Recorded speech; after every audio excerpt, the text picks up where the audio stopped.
வீரர் மக்களுக்காக தன் வாழ்க்கையை அர்ப்பணித்து போராடி கொண்டிருக்கிற ஏகாம்பரம் அவர்கள் இறுதியான நிறைவுரையாற்றார்.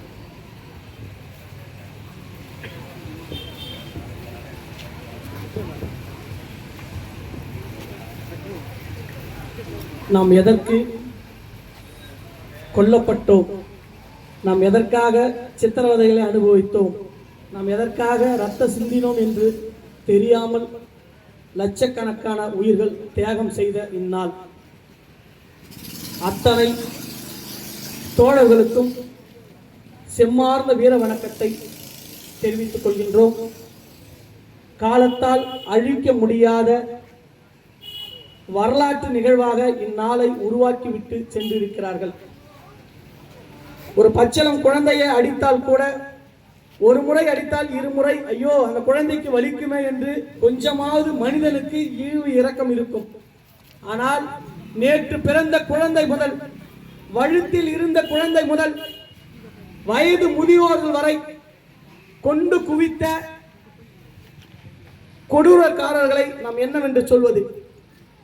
தனக்கென்ற ஒரு மொழி, தனக்கென்ற ஒரு இனம், தனக்கென்ற ஒரு நாடு இருக்க வேண்டும் என்பதற்காக தன்னுடைய அனைத்து நிலவளங்களையும் பிணுகுகிறான் என்பதற்காக, தான் உரிமையாக தான் முழுமையாக செயல்பட முடியவில்லை என்பதற்காக ஒரு நாட்டை எதிர்த்து போரிடக்கூடிய மாபெரும் ஆற்றல் பெற்ற தலைவன் இருந்த இயக்கத்தை அழிக்க வேண்டும், அவருடைய சிந்தனையை அழிக்க வேண்டும், அவருடைய உயிரை எப்படியாவது பறிக்க வேண்டும் என்று எண்ணி துடிதுடித்து உலகத்தில் இருந்த அனைத்து நாடுகளையும் ஒன்றிணைத்துக் கொண்டு இன்று என்ன எதிர்த்து போராடுகிறான் என்றால், உலகம் முழுவதும் இருக்கின்ற மக்கள் இதுபோல் தன்னிச்சையாக எழுச்சியாக தனக்கு உரிமை கிடைக்கவில்லை என்று ஒவ்வொரு நாட்டிலும் புரட்சி உருவாகிவிடும், உங்களை போல் ஒரு அமைப்பு உருவாகிவிடும் என்று நயவஞ்சகம் கொண்ட நாடு எல்லா நாடிடமும் பேசி ஆயுதங்களை பெருக்கிக் கொண்டு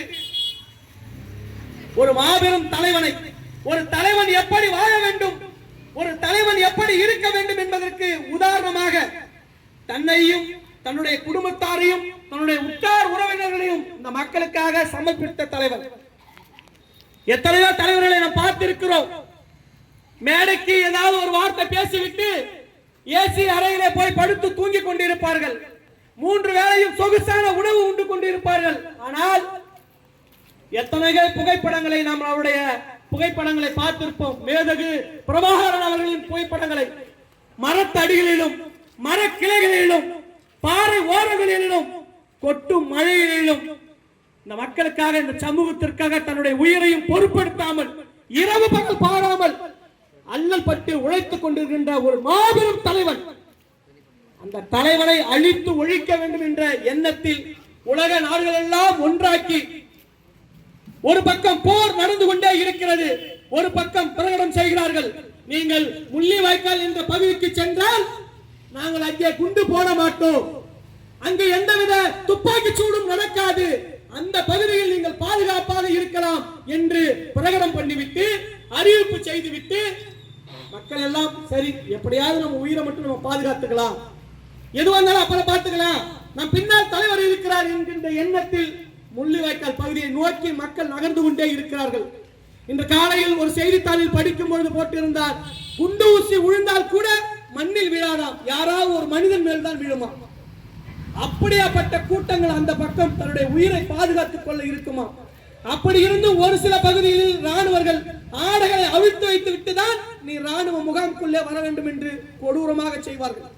இதையெல்லாம் தாண்டி எப்படியாவது நம் பிள்ளைகளை வளர்த்தெடுத்து விடலாம், எப்படியாவது நாளை சங்கதிக்கு இந்த நிகழ்வுகளை எடுத்து சொல்லலாம் என்று தஞ்சம் புகுந்தவர்களை நயவஞ்சக நாயை போல் பிக்காளித்தனமான எண்ணம் கொண்ட இலங்கை அரசு